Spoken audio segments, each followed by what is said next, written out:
Oi, pessoal. Essa é a nossa quinta aula e o tema é Formação do Povo Brasileiro e Miscigenação. O povo brasileiro ele é formado por uma diversidade étnica e racial. E a movimentação populacional também das pessoas que chegaram aqui do Brasil, ela também faz toda a diferença na nossa compreensão de Brasil. Aqui nós temos uma pintura da Tarsila do Amaral, de 1933, chamada Operários. E aqui a gente pode observar como já em 1933 se observava um Brasil completamente diferente do que queriam enfiar na nossa goela abaixo. Atrás, a representação das indústrias, das fábricas e os seus trabalhadores de diversos traços faciais, de diversos rostos, de diversas cores. Bom, a composição étnica do Brasil, a sua formação, que a gente vai falar agora, é a partir da colonização. Existia um Brasil antes de ser Brasil, mas a gente, para poder entender as relações étnico-raciais, é a partir da colonização, porque não tinha relações étnicas antes, entendem? O problema surgiu quando houve as relações étnico-raciais. Não estou falando que o problema é entre as etnias branca ou entre as etnias negras e indígenas, que é a nossa discussão na tela. Porque a discussão, de fato, quando se fala em relações étnico-raciais, é como que o branco, como que os não negros, como que os não indígenas se relacionam com pessoas negras e indígenas, certo? Então, vamos lá. Fundamentalmente, nossa composição foi feita por povos originários do território, chamado de população autóctone. Que seria o outro exemplo de população autóctone? Vou trazer um exemplo para vocês que eu li na internet um dia desses. Uma menina, ela foi morar lá na Inglaterra e ela estava vendo o calendário de feriados e ela fez a seguinte pergunta: que dia é celebrado o dia da independência aqui na Inglaterra? E virou motivo de piada. Porque a nossa realidade, o nosso imaginário social é de que o comum é uma nação existir após a chegada de um outro povo e tudo o que acontece aqui na nação brasileira e em outros países da América Central, outros países africanos ou outros países da Ásia que foram colonizados, né? Então, um país autóctone é um país que tem ele continua na sua mesma origem, desde os povos originários se segue. A nação inglesa é uma nação autóctone. A nação portuguesa, autóctone. A galera que nasceu lá ainda tem a mesma derivação dos povos, né? E nós não somos uma população autóctone, né? Nós não somos mais originados dos nossos povos originários, ok? Se não tivesse chegado os colonizadores, aí sim seria uma população autóctone. Composta, né, também por africanos, que foram sequestrados principalmente da Angola, do Moçambique, da Nigéria, que também são colônias portuguesas, foram colônias portuguesas, e também os europeus, em maior quantidade, e principalmente os portugueses, vindo junto, né, na colonização, e posteriormente franceses, ingleses, holandeses, alemães, italianos, espanhóis, como refugiados ou imigrantes de um modo geral que formaram a nação brasileira. Bom, como vocês viram na nossa aula sobre conceitos norteadores, o quanto é importante a gente ter uma fundamentação científica para defender os nossos posicionamentos, principalmente nesse combate ao racismo, a nossa fundamentação teórica será por meio de Darcy Ribeiro, da formação do povo brasileiro. Ele foi um antropólogo. Ele viveu entre os anos de 1922 a 1997. Ele era um antropólogo mineiro e ele escreveu o que a gente considera hoje uma das obras mais importantes para a compreensão do povo brasileiro no sentido da sua formação étnica e cultural. Bom, ele realizou estudos histórico-antropológicos. Porque quando se fala antropológico, é meramente de um estado de observação, uma pesquisa que você fica numa posição de observador. Mas quando ela é histórico, ela vem com outras lentes. Porque você vê algo historicamente, você compreender um conceito, você tem que colocar os seus óculos da sua época. A gente não pode pegar uma coisa do passado e considerar só com a visão do passado. senão a gente não vai estar sendo crítico, a gente não vai estar fazendo ciência. Então, os conceitos do agora, né, baseados com a nossa lente de hoje, serve para a gente compreender as experiências, os fenômenos do passado. Bom, o Darcy Ribeiro, ele escreveu grandes obras, mas o que eu quero trazer para vocês hoje é o povo brasileiro, a formação e o sentido do Brasil.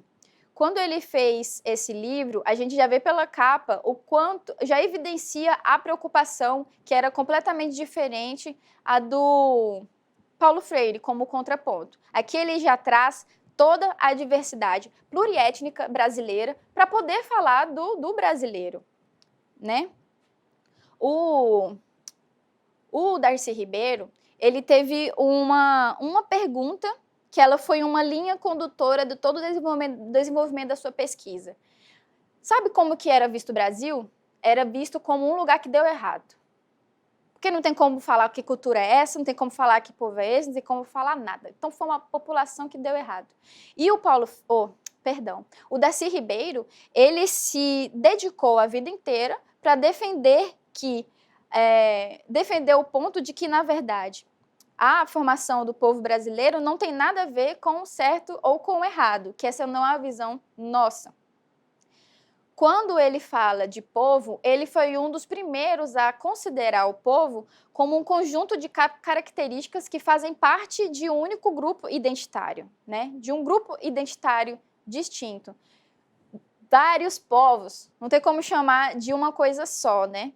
O Darcy Ribeiro também, ele foi um entusiasta, assim, da nossa compreensão da sociedade. Ele cunhou várias expressões. Quando vocês forem ler, ele cria, por exemplo, a expressão Nova Roma para falar do Brasil. O que aconteceu em Roma? Na Roma Antiga, chegou um momento que haviam mais pessoas escravizadas do que pessoas que não eram escravizadas. Então, houve um domínio, né, das pessoas que foram escravizadas, e aí chamado de declínio romano. Então, não tinha mais força as pessoas que não eram escravas. Então, ele usa esse termo de Brasil como Nova Roma, ele cria expressões como cunhadismo, que é para se derivar, que deriva da relação do branco com o indígena, principalmente de aprendizado ou de adaptação, não de forma harmônica, né? E o Darcy Ribeiro, ele traz para a gente uma característica muito específica do Brasil, que apesar de ter grupos socioculturais completamente distintos, eles se complementam, tá bom? Então, o nosso país é o país da diversidade, e é uma diversidade que ele chamava de o Brasil é feito de Brasis. Esses termos que ele cunhou fazem sentido na época, e eles servem hoje meramente para uma compreensão de como foi desenvolvido o pensamento. Nós não podemos chamar as pessoas que nasceram no litoral de crioulas, não pode chamar quem nasceu na Amazônia de caboclo, não pode chamar ninguém de caipira, são expressões que não são aceitas hoje, beleza? Mas vamos lá. Vamos considerar o bloco populacional que ele está querendo se referir, tá? Basicamente, eram 5 Brasis que ele via. O Brasil crioulo seria o Brasil do litoral, desde São Luís a Rio de Janeiro, muito influenciado pela população africana. Por quê? Vinham os navios nesse litoral, era onde tinham os portos em que ficavam os navios negreiros.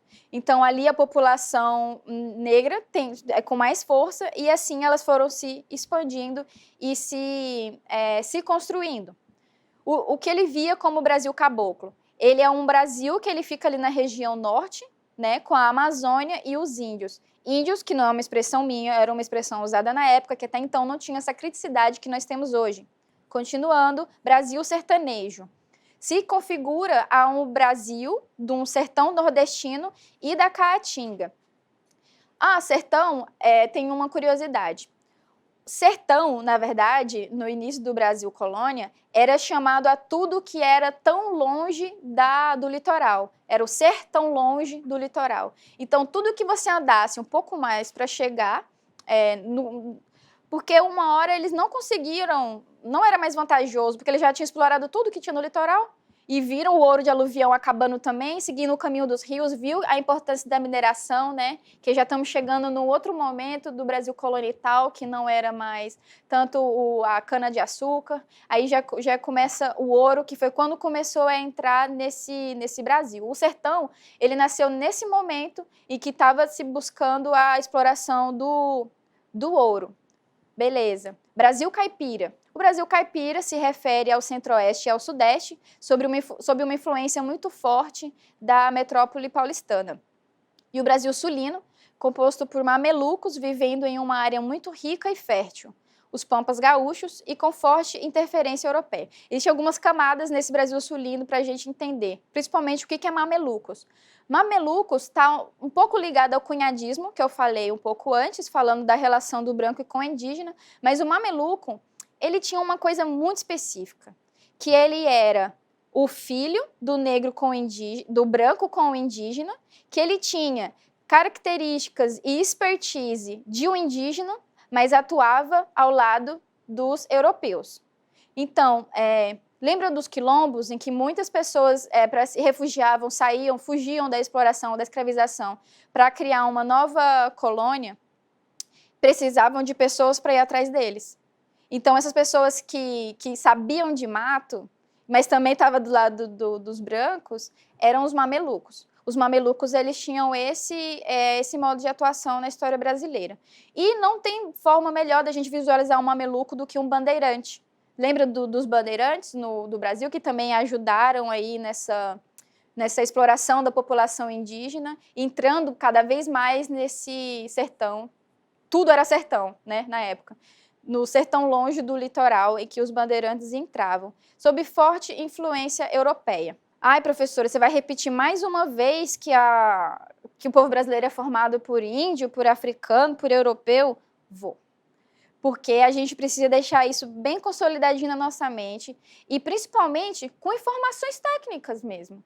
Os indígenas, quando estava aqui em 1500, acreditava que tinha de 1 a 7 milhões de indígenas, né, de população nativa que ficava aqui, com suas diversas etnias, que habitavam o território brasileiro, e assim, com grandes extensões também que eles ocupavam, né? E as maiores extensões consistiam, né, pela população de etnias G e Tupi-Guarani. Os indígenas, eles também passaram por um processo de formação do povo brasileiro que foi o genocídio e o etnocídio. O genocídio, nós já conversamos, né? O etnocídio são as pessoas que sobreviveram, que tiveram as suas características culturais ou históricas roubadas, né? Precisaram se adaptar para poder existir. Então, quando você perde a sua cultura, é chamada de etnocídio. Na verdade, não um único indivíduo, né? Aqui estamos falando de milhares de pessoas. Então, assim se configura um etnocídio. Compreendendo que a formulação brasileira é formada por pessoas que tiveram que deixar suas culturas. O que mais? Vamos entender os indígenas hoje. Vocês acham que qual porcentagem da população brasileira é composta por indígenas? É menos de 1%. 0,47% da população brasileira hoje é composta por indígenas. E eles vivem atualmente, os que preferem manter as suas tradições, em reservas indígenas. Mas não é que nem todos querem manter suas tradições no sentido agressivo de querer distância ou de tudo o que for urbano, né? Mas reserva indígena no sentido de estar em um local seguro, um lugar que é deles, porque não tem como você começar algo do nada. Vamos trazer um exemplo aqui do nosso Tocantins. Quando foram construídas as hidrelétricas, tinham comunidades indígenas na sua vastidão. Até hoje, são pagas indenizações para as pessoas, para elas terem saído desses lugares. Só que, assim, as pessoas nasceram lá a vida inteira. E elas tiveram que sair por uma razão meramente econômica, não levar em consideração a história deles e, principalmente, que a população indígena ela se relaciona muito mais forte com a terra do que qualquer outra população, ela é muito mais apegada à história e à sua cultura do que qualquer outra população. Então, eles foram agarrados de suas terras por razões econômicas do Estado e tiveram que começar tudo do zero, começar uma nova vida, uma nova história, ou seja, tornaram-se até outras pessoas.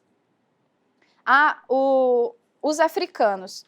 Se estima que de 1532, por que não é 1500? Porque, na verdade, estava se avaliando, né? O que era o Brasil? E aí, quando viram que era um lugar que dava para ser explorado, decidiram sequestrar as pessoas. E o tráfico negreiro, ele só começou a partir de 1532. Então, desde o começo até o fim, com a lei de Eusébio de Queiroz, em 1853, se entende que cerca de 4 milhões de africanos foram trazidos para cá de modo forçado. Mas, apesar deles virem de modo forçado, havia uma documentação. Então, esse número de cerca de 4 milhões são os nossos dados oficiais. Mas hoje, estudiosos acreditam que houveram mais pessoas trazidas para cá de forma ilegal do que oficial. O que dá para se entender que o tráfico negreiro foi muito maior do que a gente pode estimar. A população africana, né?